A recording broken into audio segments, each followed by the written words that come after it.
customize character. So we've got more of this going in. As you can see, we don't have the selectors and stuff like that put in yet. We're still using a lot of placeholder sort of level assets. When I randomize appearance, you'll see some stuff. Some of the stuff will look kind of crazy. I was looking at it before stream. Keep in mind that it's just, those are assets that we're playing around with the different values and stuff kind of dynamically. The stuff that Goblin can show off will wind up looking a lot better immediately.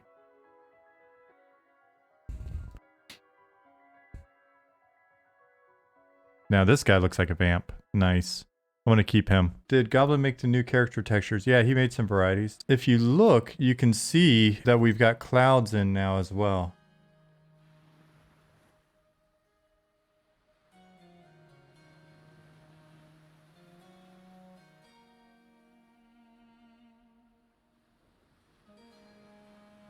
Are the clouds indicators of the weather? The clouds should be linked to our weather system, yes.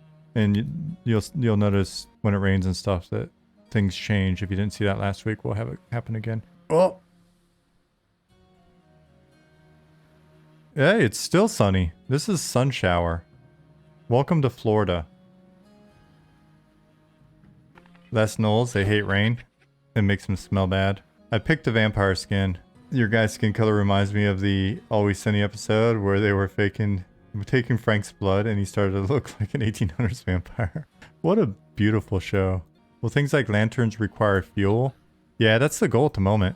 Lanterns and torches will have duration. Is that a candlestick profession I hear? I think I cracked some sort of code. Basically, I was having this major issue with the armor pieces. For example, it was kind of like this when you color corrected any piece of armor. And so that was kind of an issue. So what we decided, and this was initially for the faces. You can see over here, there's a gnome face.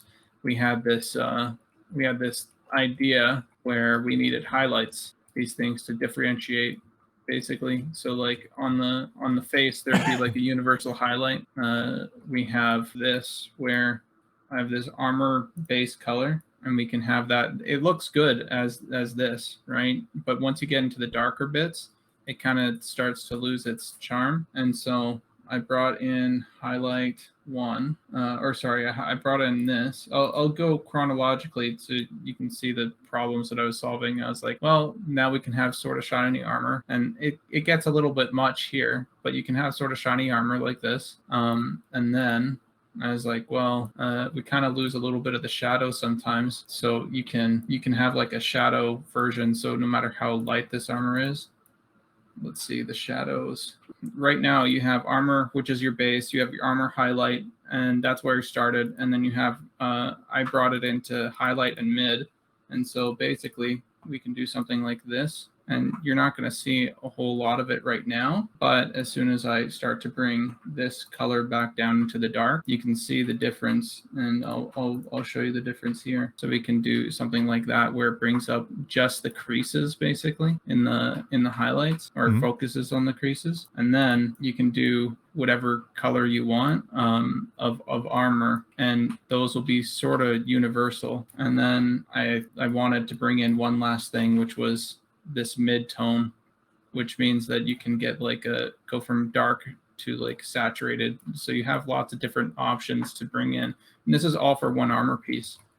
For example, we can get this sort of thing going where we get some sort of paladin looking armor, and this is per piece too. And it would be up to us to decide how and where, like what these armor pieces look like and all that stuff. So now we got boots, and then I think you can layer the boots over top, which is nice. And then the boots have their own. So if I go here and I go armor 4, I believe, you can get the boots to have their own kind of highlight to them, and you can adjust that however. So something like that, and you can even give it some color, which will make it quite nice. And then yeah, here's armor 11, and it would be armor 12, I believe. And I'm going to bring it up. See how we can have that crest, and then we can change the color of that crest independent, so we can match whatever color, or we could do like a cool gray or green or whatever, something like that. I've got the feeling that we'll wind up providing some capabilities in game, either through just the purchase of, like if we just did it in kind of a standard hacky way, it could be that it's either basically we would put them all in as unique items. Well, hell, we could have it be something like you could go to a trade skiller if you have a guild and you have a crest. What we're doing is we're sort of showing off functionality. Ooh, that one was nice. We're showing off functionality right now that is going to be data driven by us. So we'll have a tool on our end as designers and artists where we can essentially sit down and make a set of armor.